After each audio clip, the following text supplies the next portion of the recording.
It's crazy that this degree of violence exists. And the question is, how do you stop it? Yeah, that's the $1 million question. That's why no politician is willing to even tackle the issue, because it's harder than just a 30-minute fix. You cannot fix and unravel what has been infused into the community for decades now. You're not going to fix it in 10, 15 years. This is a complete overhaul of an entire identity in a group of people. Here's the story from Mediaite. This man was hurting, said CNN's Van Jones about the killer who stabbed a Ukrainian refugee to death. Let's refresh. Let me just say a couple of things. One is, what happened to that young woman was horrible. And it's everybody's nightmare. If you're in any public space, a subway, whatever, that something bad's going to happen to you or somebody you care about. So it does strike a chord. We don't know why that man did what he did. He said, and I got for Charlie that white Kirk girl to say, we know he did it because she's white, when there's no evidence of that, it's just pure race mongering, hate mongering. It's wrong. Then he says that if something like that had happened the other way, there'd be sweeping changes imposed. We get it. He says the killer was hurting, and we don't know why he did it, despite the fact on video he says, I got that white girl. Apparently he says it twice. That's what it sounds like. Now we have this. Listen to this. We have a right to violence. All oppressed people have a right to violence. And I'm going to tell you something. It's like the right to pee. You got to have the right place. You got to have the right time. You got to have the appropriate situation. And I'm absolutely convinced that this is it. This clip was posted by Black Lives Matter just the other day as this national conversation is emerging. This is from a film, 1983, called Born in Flames. It's a feminist, communist propaganda piece. And they are justifying their right to use violence at a time when we're talking about a man who killed a young white girl who's not from this country, who's not a colonizer, who did nothing wrong. So I'm going to be bringing in Brandon Tatum. He knows a lot about this. He's the expert. Let's pull him in and see if we get this going. It looks like should be working just fine. Let's boot it up. Loading. Hey, Brandon, can you hear me? Yes, I can hear you. Hey, all right. Glad we got you in. And thanks for joining me, man. Appreciate it. Oh, it's my pleasure, man. Did you see this video that Black Lives Matter posted? It's this clip from a movie in the 80s where a black woman says, we have a right to violence. All oppressed people do. They posted it just the other day. Yeah, I saw a little bit of clip of it. I didn't want to watch it all because it was so ridiculous, but I saw a small clip of it. We also have that clip from Van Jones where he said, we don't know why this killer did it. And this killer was hurting. So, you've got experience, obviously, with crime, law enforcement, all that stuff. I'm curious your thoughts on the game that they're playing. But seriously, the statement from BLM, we know what they're trying to say. It's kind of freaky. Well, it's not shocking to me. As a black man, it's not shocking. And to most black people in America that got common sense, that's being honest, it's not shocking that the lack of concern that black people have in situations like this. If this was the roles were reversed, and many people would admit to this, it would be outrage. People would be in the streets, people be screaming and spitting on each other, protests, burning buildings, and all kind of stuff if the roles were reversed. But in this particular scenario, even on the bus, even on the transit system, you had everybody around them were black, and he didn't stab nobody but her. Then allegedly he mentioned, I got that white girl. And then none of the black people did anything to help her. Initially, they just, it ain't none of my business. White girl gets attacked. It ain't none of my business. And so it's not shocking to me. And when you talk about the Black Lives Matter scenario where they said the quiet part out loud, the reason that I know that this is the true feeling of how black people feel, generically speaking, is because I used to feel this way. I had the mind virus of hating white people, growing up feeling like all white people hated me, and slavery played a big part of it. The police played a big part of it. And when you're infected with that mind virus, all you see is white people bad, white people bad. So every interaction you have is subconsciously you're thinking in your mind that this is a negative interaction and the white people are doing something against me. Even if they're not doing nothing against you, the fact that white people are succeeding is an affront to black people. When you grow up generically, not every black person is like this. Generally speaking, this is how black people feel. So I'm not shocked that we don't see backlash. I'm not shocked that people get on TV and try to make excuses for this guy. They've been telling us for decades, and especially in like the 2010s with wokeness, DEI, that there's this plague of white supremacy in the country. It's entrenching the ideas that you just explained. And so, Viva Frei the other day was saying, you've got this guy who's clearly schizophrenic or mentally ill, whatever it is that's going on. And then for a decade, he's told by the corporate press, by the media, that he's being hunted on a daily basis by white people. And this is what you get. So it's like everything you just said, but then you add on this tenfold attack by the media, and it seems like you are going to get more attacks like this. And, now there's a conversation popping up around interracial violence where, Will Cain talked about it. Matt Walsh is talking about it. I'm curious your thoughts on this as part of the conversation, that black on white violence is 26 times higher than white on black violence. Do you think that's because of these narratives and that feeling you described? 1,000%. When you're raised to view white people from the lens of people who created slavery, which is how most people are receiving this information about slavery, and they're evil and they're conquerors all over the country, all over the world. They conquered Native Americans. These are evil white people. And what did they do to our ancestors? They hung them from trees. They mutilated them. Jim Crow. When this is punched into your brain, and then every time you get pulled over by a white cop and you black, they just gun you down like an animal. You feel oppressed. You feel angry. You feel vengeful. And it's all a lie. But what happens is that vengeance and that hatred and somewhat fear causes you to be extra aggressive towards white people. I remember when I was younger, and I felt like black people were better than white people, and I felt like white people were inferior. Wow. And I looked at white men as cowards, and I would love an opportunity to put my hands on a white guy if I had the opportunity to, because my mind was caught up on this is what y'all done did to my people all these years. When a bad thing would happen to a white person, I used to feel like, why do we care? They didn't care about us. You get what I'm saying, Tim? Yeah. And like, this is what happens, and this is why we see the numbers the way we do, in part. The other part of it is culture of violence amongst black people.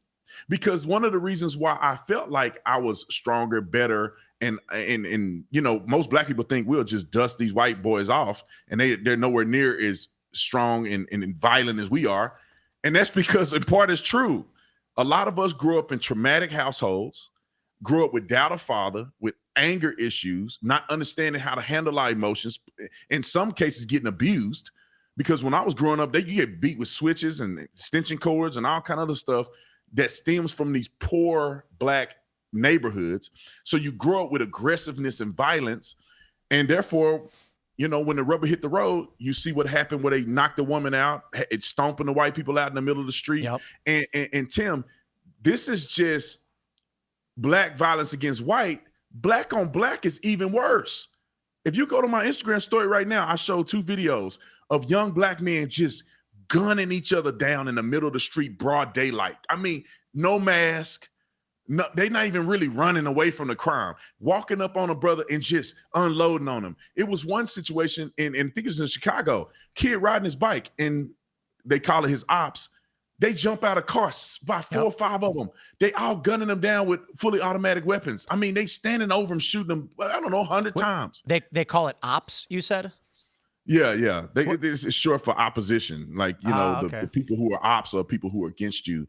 And it's just kind of short for opposition. Nick Shirley went to Chicago recently. He went to like Gangland, and he went and he embedded with this rapper, and they were saying exactly that. I didn't quite understand what it meant. I'm from Chicago. I've not heard that term.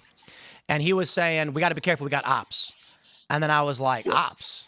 What is that, Here's the crazy thing. Like in Chicago, it's exactly what you were talking about. This is exactly what Nick Shirley was filming. They're walking around with guns. They got switches. They got full auto. They talk about the gas station is where you go to basically die, because they just go there. They just shoot and kill each other. And it's not even about being in a gang. It's just you'll have a beef. And so you'll get caught up in it. Someone will shoot at somebody else. It's crazy that this degree of violence exists. And the question is, how do you stop it? Yeah, that's the $1 million question. That's why no politician is willing to even tackle the issue, because it's harder than just a 30-minute fix. You cannot fix and unravel what has been infused into the community for decades now. You're not going to fix it in 10, 15 years. This is a complete overhaul of an entire identity in a group of people. I mean, the political leaders won't even say anything about it. How many black leaders do you see on both sides of the spectrum that are saying this was wrong that man stabbed that white girl like that, and they're out here protesting? You won't see a single black leader doing it, except if they're conservative. Black Lives Matter posted a video saying we have a right to violence. That's, man, read the room. And that's the same organization that do nothing for black people. Now, and mind you this, they create hatred and cause black people to hate white people and become violent.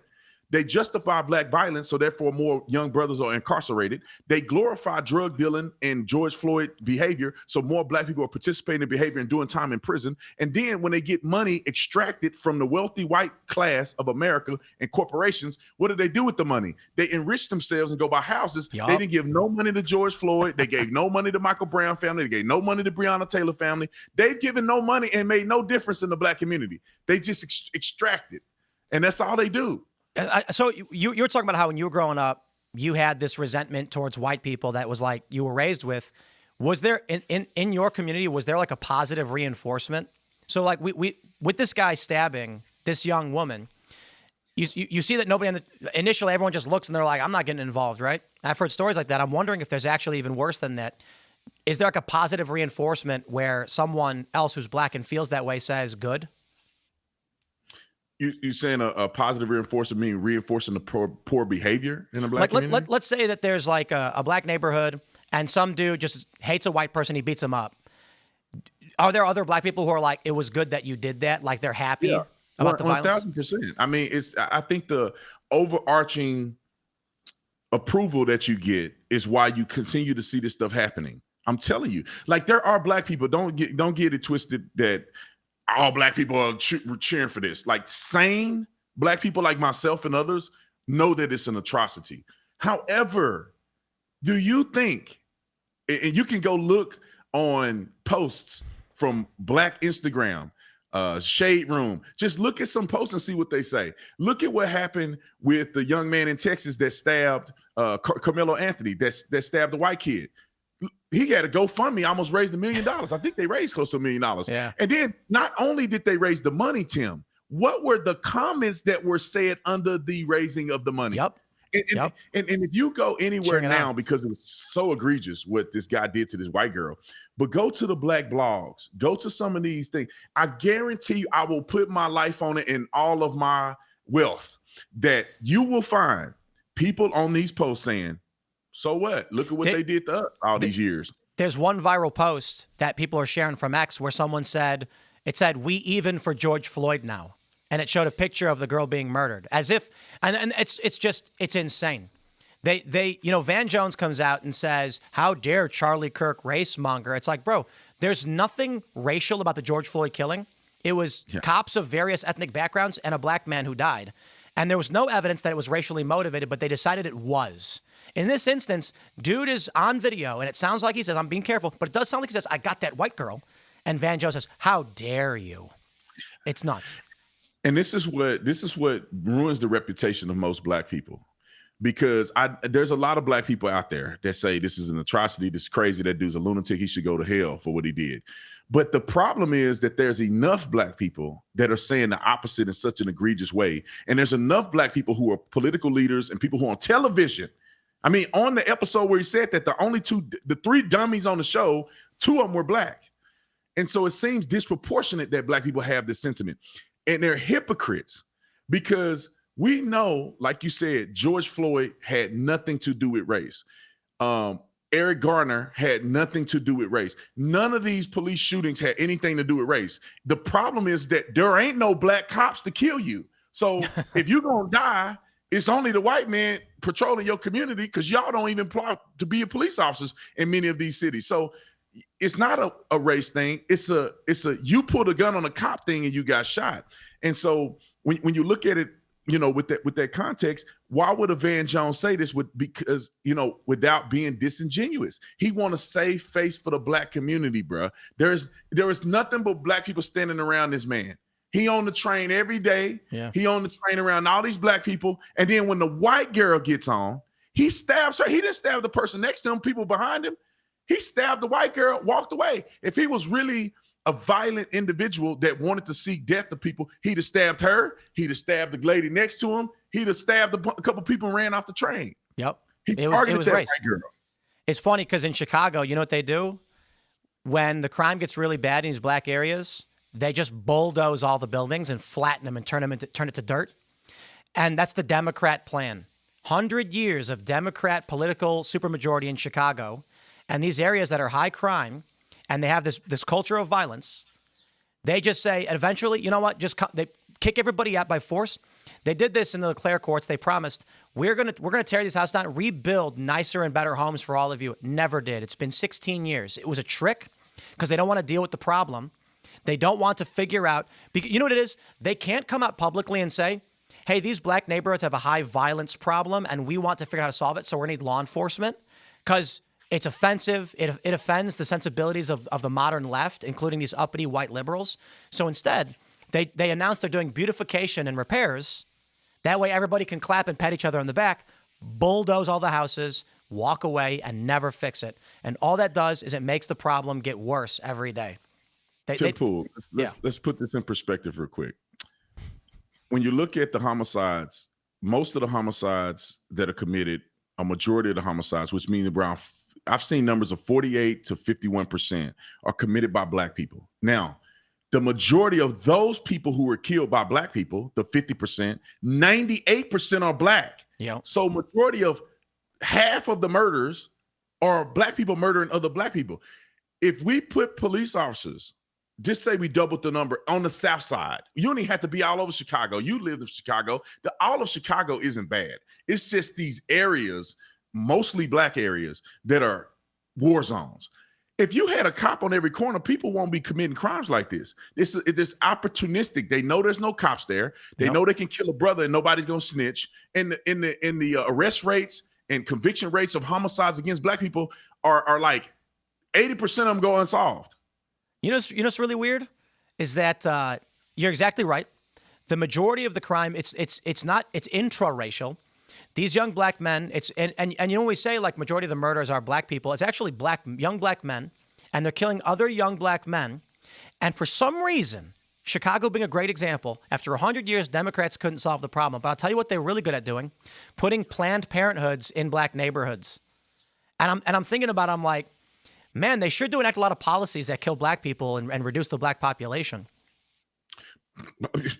Come on, somebody got to say it, Tim. And I don't want to hear no black people give you any problems for saying what you said, because they should be saying it. If they don't want to hear you say it, they should be saying it. Why are we advocating for, and black people disproportionately are represented in abortions in America? Disproportionately are represented in violence, murder, being murdered, incarceration, poverty, low education. And instead of us saying, hey, man, we need to get back to the drawing board and stop worrying about white people and start worrying about black people in the inner city, black youth, marriage, all this stuff. We need to start getting back to getting into God and the church. We started pointing the finger at the white man. We mad at the white man for telling the truth instead of addressing the truth. We mad at Trump for wanting to call in the National Guard to end the violence in black cities. Yeah. Instead of them doing it, they mad at Trump for doing it. This is what the left does. They claim that the right are the racists when they're actually enacting policies that are making everything worse, from like the welfare policies to, as I mentioned, keeping, like, the cops don't go in these areas. And these are democratically appointed police departments in these cities. And then the left narrative is that the white people are bad. But the funny thing I love about this is you go to every single white waspy conservative, and they're going to tell you the Supreme Court should be Clarence Thomas and 8 of his clones. It's not an issue of race. It's an issue of policy to make the community and people's lives better. Well, I want to tell you this story. I was in Portland, and the Proud Boys were marching with Patriot Prayer. Ooh, right wing. Oh, white supremacists, they call them. Except the funny thing was, Antifa and the far leftists were all white. And there was a Proud Boy. He was a black man. And they were screaming the N-word at him from across the street. And he got pissed. And he broke from the group and went to go cross the street. He was going to throw fists. These were white leftists, Antifa, screaming racial slurs at a black Proud Boy. And then a white Proud Boy grabbed him, and he held his hand, and he was like, "Don't listen to them, brother. You're with me. We're brothers. We're in this together. They're trying to rile you up." And I'm like, why am I standing next to the quote-unquote white supremacists? It's a white guy holding hands with a black guy saying, "You're my brother. Don't listen to the racial slurs." And it's the leftists who are screaming racist stuff. It's mind-blowing. It's a mind virus, a mind worm that these people got in their mind. And it is hypocrisy and also projection. They really hate black people, and they really have hatred in their heart. That's why they project it on other people. I've been around That's why I never say negative things about the Proud Boys based on my own experience. We went to an event. It was a black event. It was Dinesh D'Souza. He had like 4 black conservatives on a panel at his event, and Antifa was there to protest or whatever. And you know who was there to protect us and who was there to make sure we were good? The Proud Boys. And the funny thing is that most of them were black and Hispanic. Yeah. Like they frame it as if the Proud Boys are a bunch of white dudes. It's like when the Proud Boys in LA, it was one white guy. The rest of them were black and Hispanic. And they're framing it as if they're bad. I've never seen the Proud Boys in my personal experience. I've never seen them do anything else but be patriots and try to stand up for what's right against these nut jobs. And I'll tell you this, I went on campus. You know, these Black Lives Matter folks. I go on campus at UC Davis, we get attacked.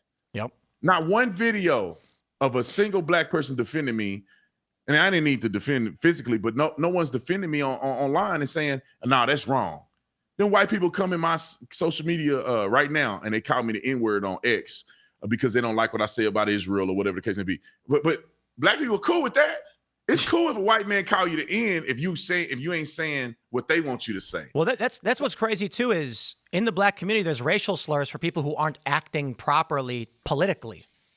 You know, like Clarence Thomas or it was Larry Elder. He made those documentaries, like Uncle Tom. He made those, right? I think that was his, right? Yeah, he was executive producer, I think. Like, I don't know. Tell me about that experience. My understanding, like when I grew up in Chicago, we had 47th Street. Just north of it was all black. Just south of it was mixed, but largely like white working class. And our black friends were told that they would get made fun of for acting white. When they would hang out with us and do things like we play Pokemon cards or go skateboarding. They were told they were acting white.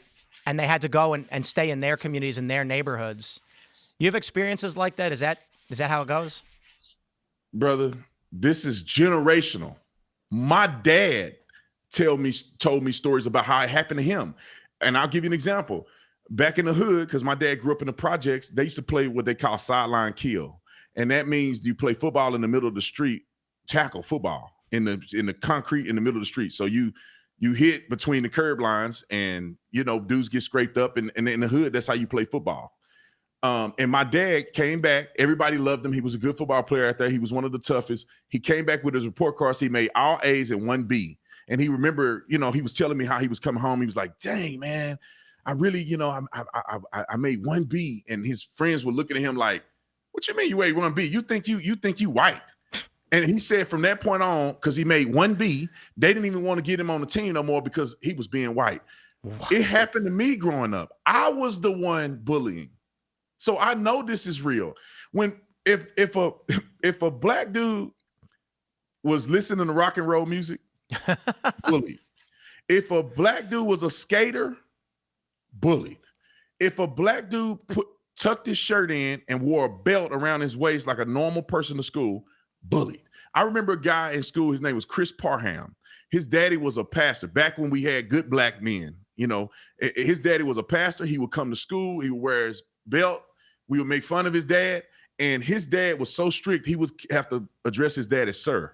So he'd say, "Yes, sir. Yes, sir." We made fun of Chris. Chris was a virgin all the way. I don't put his business out there. He was a virgin all through high school. We made fun of him for being a virgin. We made fun of him for the way he talked to his daddy. We made fun of his daddy because he was smart. He wanted to be like the white man. Tim, like black people won't say this publicly for whatever reason. Not people like me will, but the ones on the left, they try to act like this don't happen. Every black man in America that grew up in an all black community, I'm not saying black people that grew up in mixed communities and white communities. You grew up in an all black community. I'll give you another example. At my school, Dunbar High School, all black. We had one guy who dated a white girl and he committed suicide.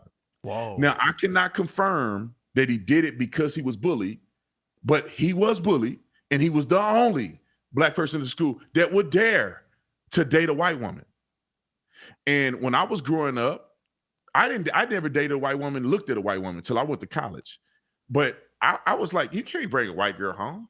What are y'all talking? You dating a white girl, you a sellout, you a coon, you a Uncle Tom, all the same things that you see them say about me today when I was engulfed in the community was the way I thought and the way I treated other black people. Dude, we had a comment the other day because I made this point when, you know, we've got people now posting on social media in response to this attack. They're saying it's better to be racist than dead. Like, she should have not wanted to sit next to the black guy or whatever.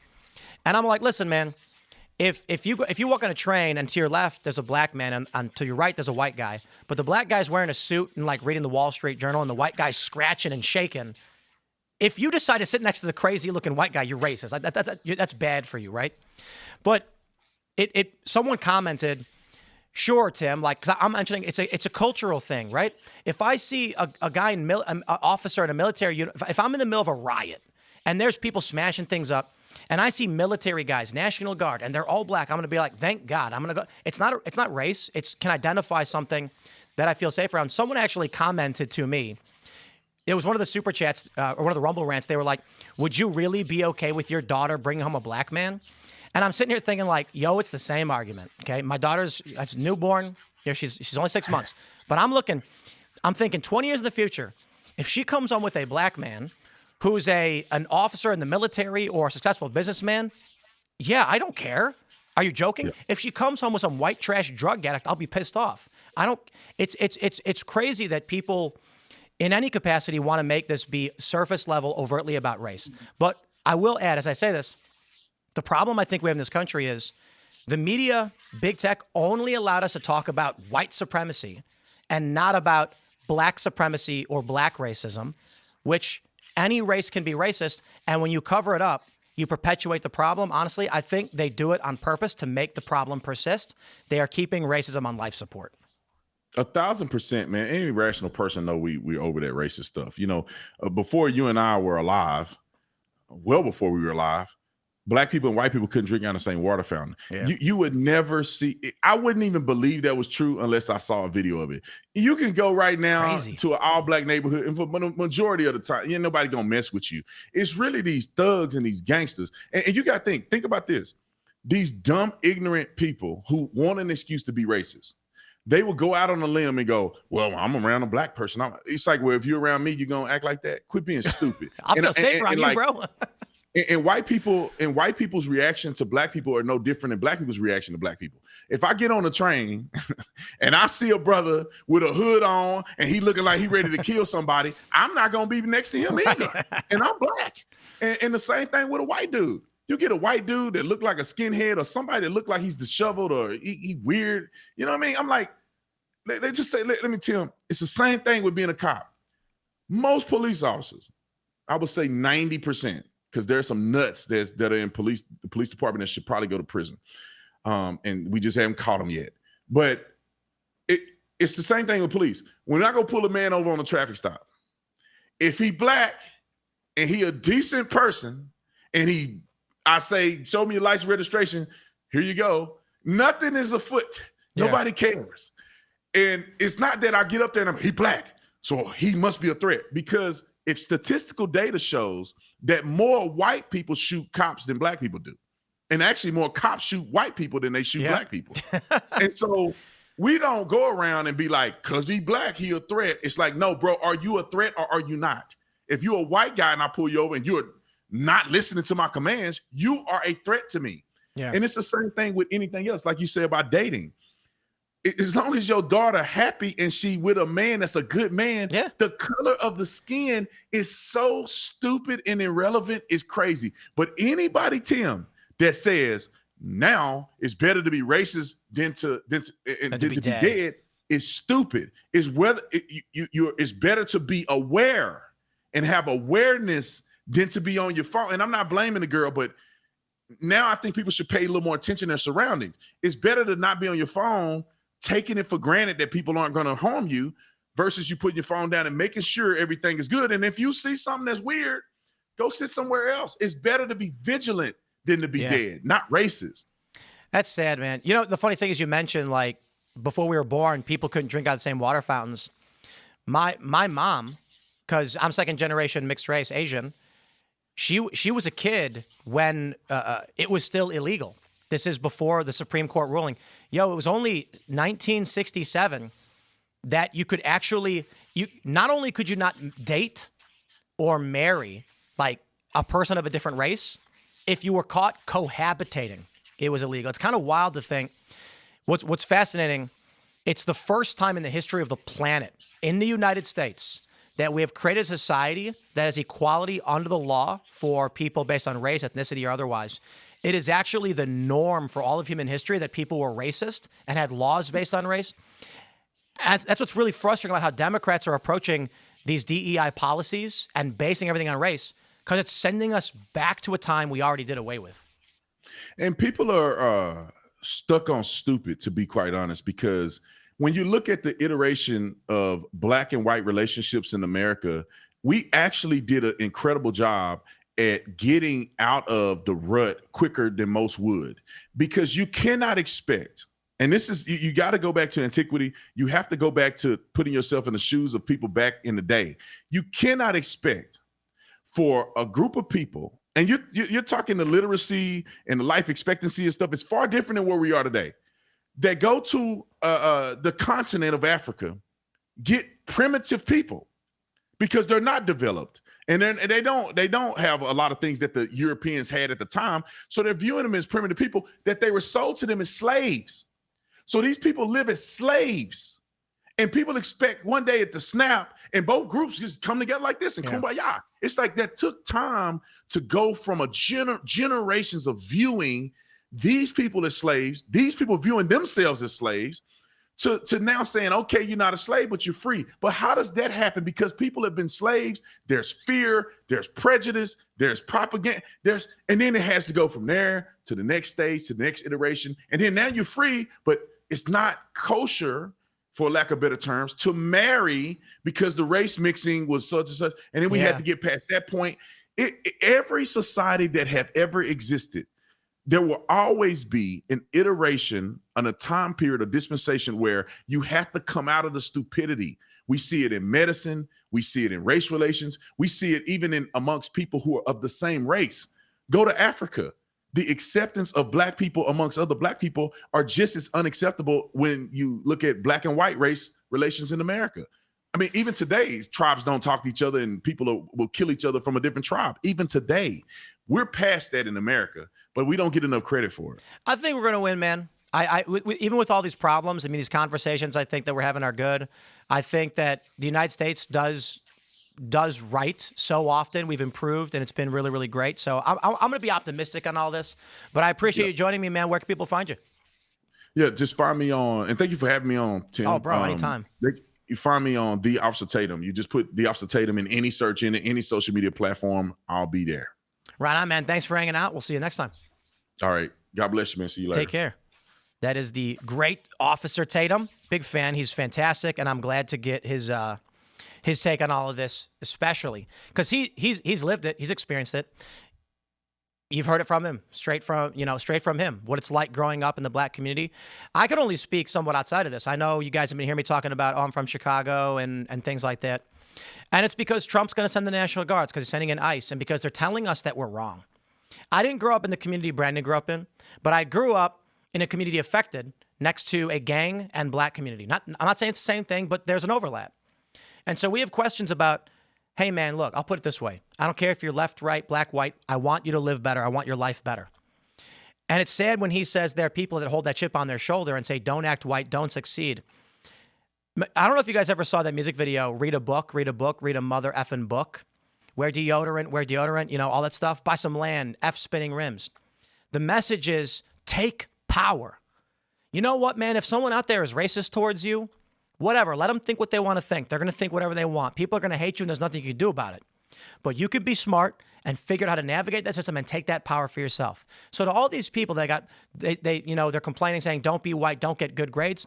I'm like, conquer, man. What is the means by which you can take this land over? And so what does that mean? Get rich. Do it in a way that's not going to put you at risk. It's not going to hurt other people. Succeed. Eat good food. Then you can have the land and the spinning rims. And you deserve it. That's hard work. So we're going to get you up on your way, my friends, to go hang out with Russell Brand, who's going live right now. Smash that like button. Share the show with everyone you know if you do like it. Man, this Rumble morning lineup is absolutely fantastic. Russell is live right now. World War III imminent? I certainly hope not. You can follow me on X and Instagram at Timcast. I got a new channel.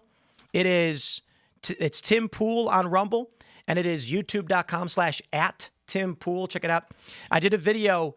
It's going up in about an hour, breaking down Nick Shirley. He went and reported from Gangland in Chicago. So I talk about that for a little while, give you my experiences if you're more interested in that stuff. Check it out. We're back tonight at 8 p.m. Thanks for hanging out. Smash the like button as always, and we'll see you all tonight.